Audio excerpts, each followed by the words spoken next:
Hi, this is Grandmaster Damian Lemos here for iChess.net, and we continue working on the London system.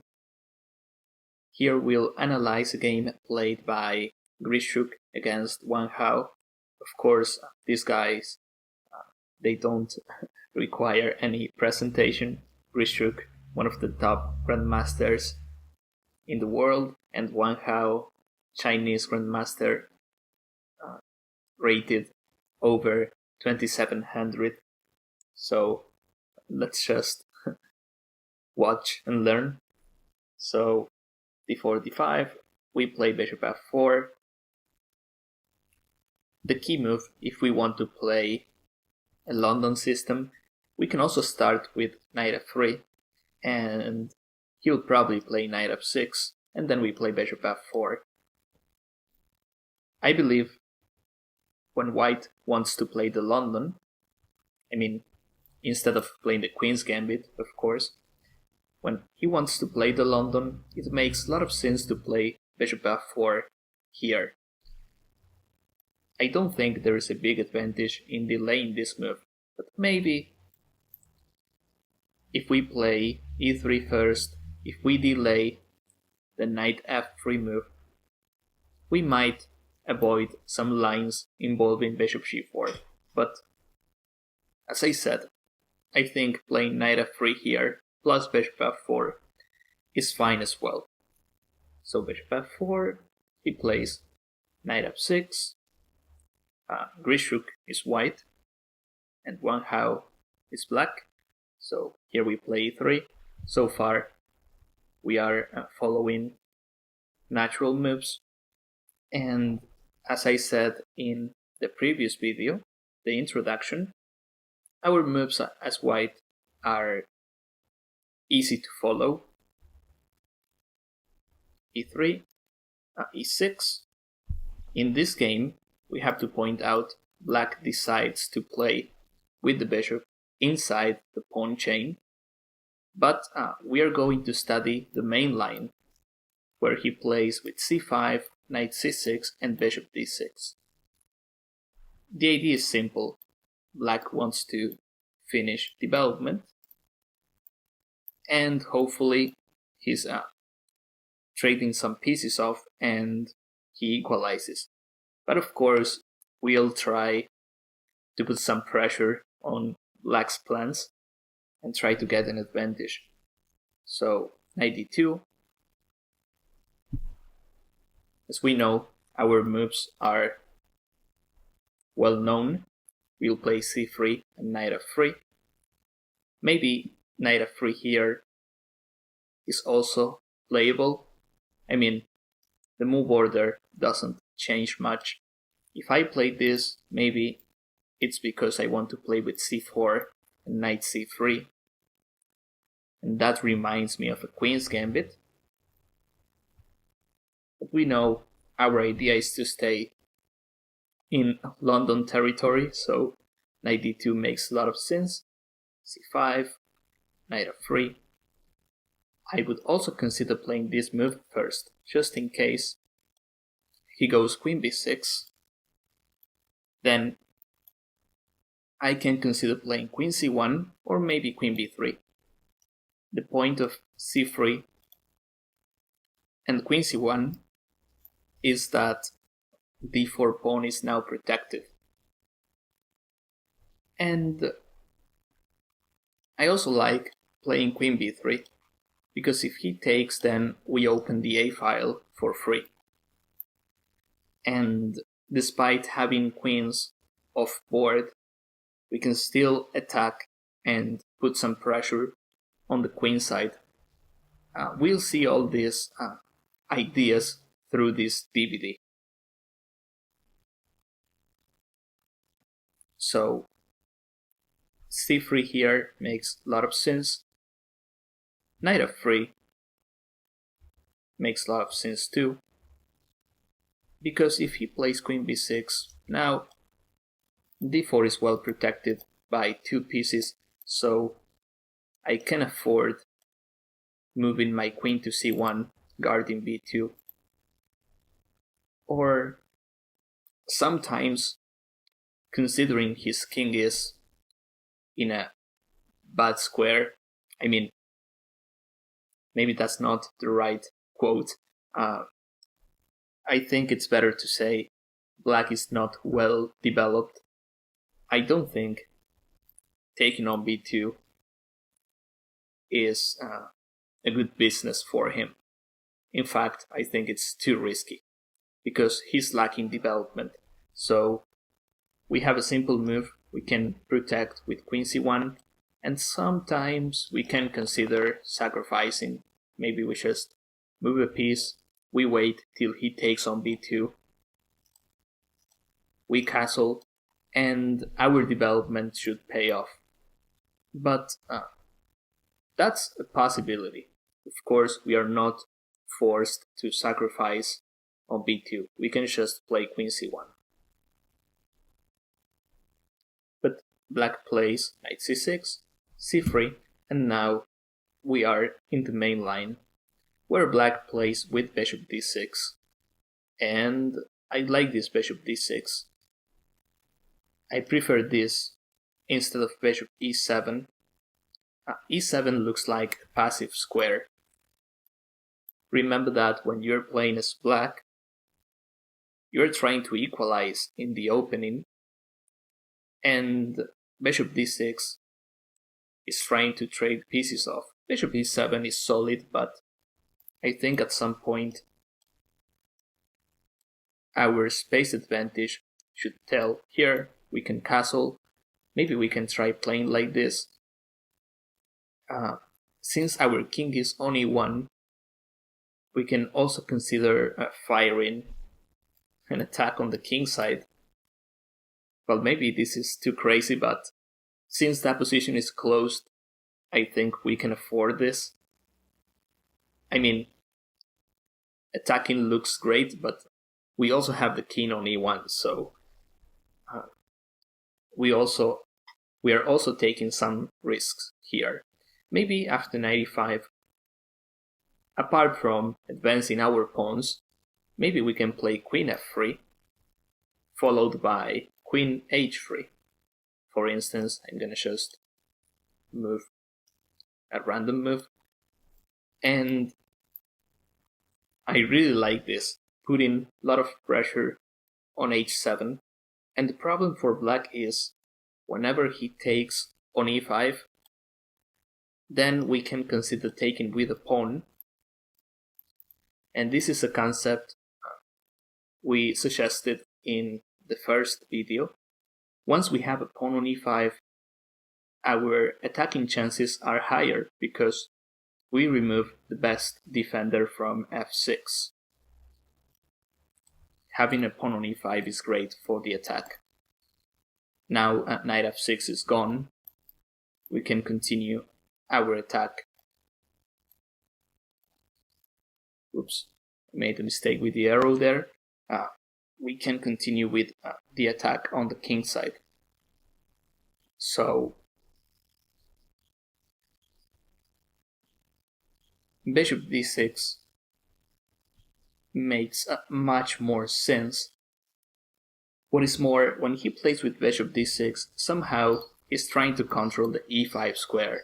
I mean, if we play a quick knight to e5 now, he'll probably play queen c7, and now the pressure on e5 is powerful, and we probably have to trade a lot of pieces off. Of course, we are not interested in trading too much. The only way we trade a lot of pieces as white is if we get a good endgame, or maybe if somehow we win material, but this is not the case. After bishop d6, my preferred move is bishop g3, because after this, first of all, I stop this move.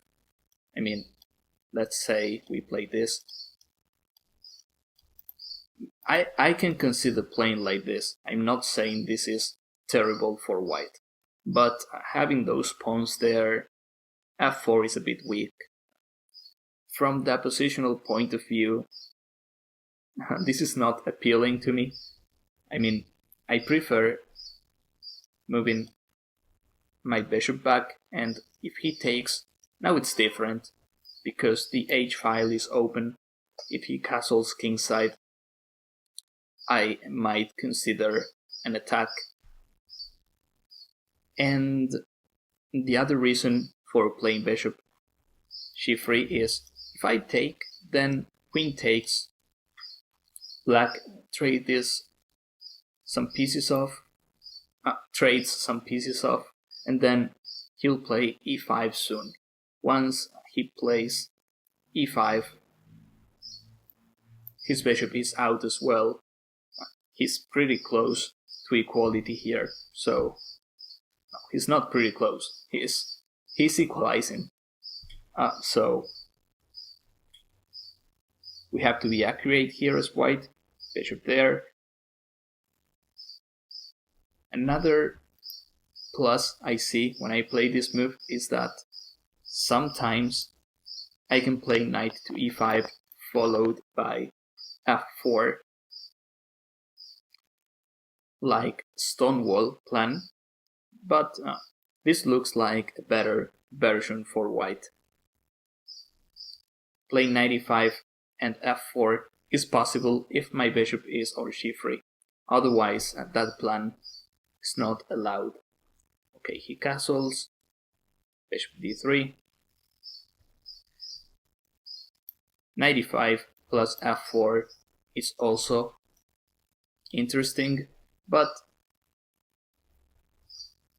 I like the idea of developing all my pieces first, and then I go for a concrete plan. So once I have bishop d3 on, and maybe this move, then I can go for knight e5, f4, and possibly a kingside attack. We have to also note that sometimes we leave our king on e1 because we might use our rooks or maybe our pawns for a kingside attack. Sometimes, I mean, in most of the games, we'll see white castles, and even after castling, we can still consider an attack on the king side. So b6. Okay, black is trying his best to develop this bishop. Bishop d7 isn't possible because bishop d6 is hanging. But even if bishop d7 was possible, it wouldn't be a good idea for black because the bishop here on d7 is not doing much. It is much better to try and fianchetto this bishop with b6. And maybe once he plays bishop b7, despite being a closed diagonal, he can try placing a knight on e4. If somehow black opens that position, then bishop b7 is going to be stronger. But here white starts to play some accurate moves. Knight e5.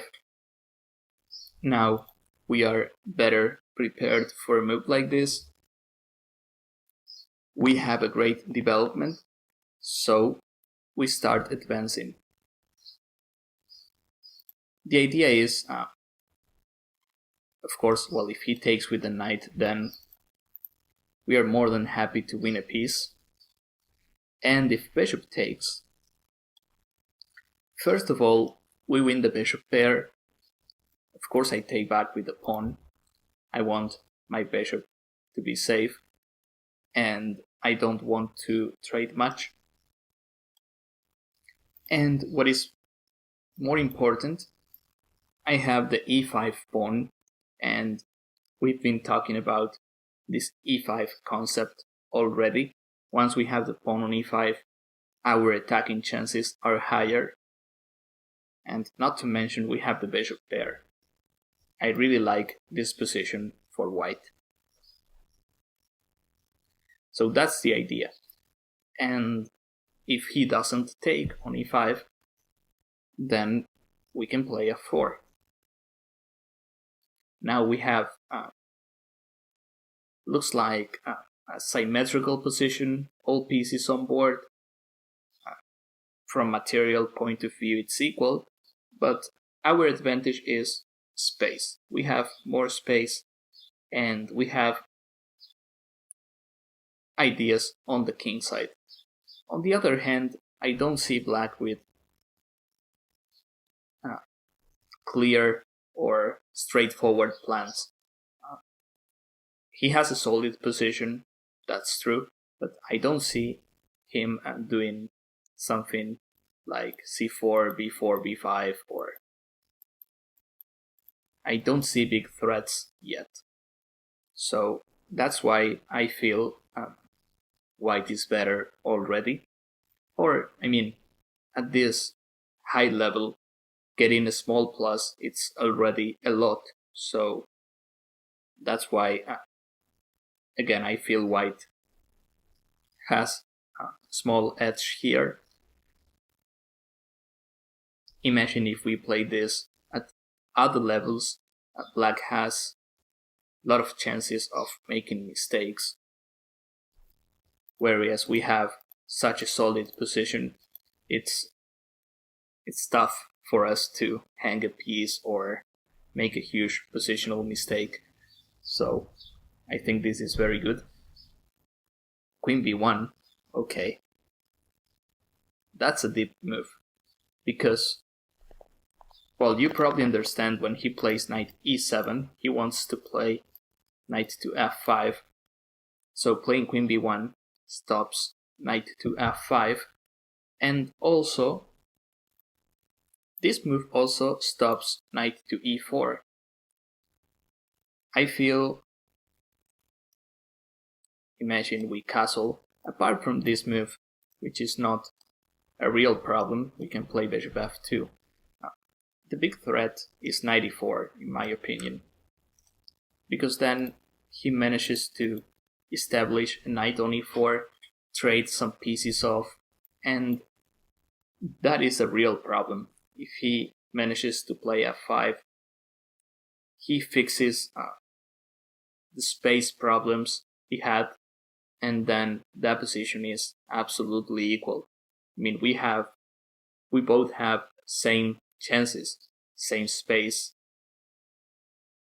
almost same pawn structure. We don't have to allow this. So queen b1 is probably a key move in order to keep the advantage we have. So queen b1, g6. Well, now he'll be able to play knight f5, but he already has to weaken his king side a bit, and that is small victory for us.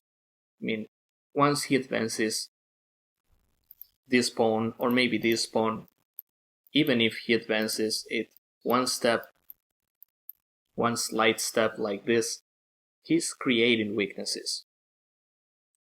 Maybe short term we cannot appreciate this, but one day the h6 square, or maybe the g6 pawn, I mean, one day, right, we can try creating weaknesses, or maybe we play like this. I mean, having the pawn on g6 is not for free, and black has the king there, so long term we can also consider sacrificing on g6. We have a lot of pieces attacking that point. Black is able to control the f5 square, but this is not for free. That is what I was trying to say. Grischuk plays bishop f2, and I like this move because we somehow we play against knight f5. Now if he plays this move, then he's not doing much because we already have the bishop on f2. So he takes, we take with the e-pawn. This is something we pointed out in the introduction too. Take it with the c-pawn is playable, but then his queenside is stronger. Here, for instance, we don't have a knight on c3. I mean, c3 would be an ideal square for our knight, and he can try attacking on the queenside. The c file is key, so it is much better to take with the e-pawn. The pawn structure is not symmetrical anymore, and with the pawn on c3 we control the queenside, we close the c file, and you have to remember, as white, we are trying to attack on the king side. On the other hand, he's trying to attack on the queen side, so it makes a lot of sense to have queenside under control. So after e takes d4, I think, as I said before, we have a small edge. Remember, this game is being played by two very strong players, and getting an advantage at this level is tough. But here, from the practice point of view, I feel white play is easier. So now we are done with this line. For some reason, the game between Grischuk and Wang Hao is incomplete. I couldn't find the entire game on my database or internet, but you can find the remaining moves on the files. I think it goes till move 40 or 38, but once we reach this position, I feel, as I said, we have a nice and stable advantage. And this is, I was showing this game because I wanted to show you guys this queen b1 idea, which is key to stop black's ideas when he tries playing knight e4 and knight f5. I mean, this is the most accurate game I found. So I hope you enjoyed this analysis, this introduction to the bishop d6 line, and we'll continue analyzing in the next videos. Thank you. Hi, this is Grandmaster Damian Lemos. First of all, I hope you enjoyed this video. If you would like to receive more free chess videos from us, you can just click the subscribe button below. I would also highly recommend signing up for my free mail course, the 10 Grandmaster Secrets to Dominate Chess. During this exclusive course from onlinechesslessons.net, I'll share with you my own Grandmaster shortcuts to effective attacking, defending, and growth hacks to improving your chess without complicated books or memorization. So sign up by clicking the sidebar on the right, and I know you won't be disappointed. Once more, this is Damian for onlinechesslessons.net, and I'll see you in my videos. Thank you.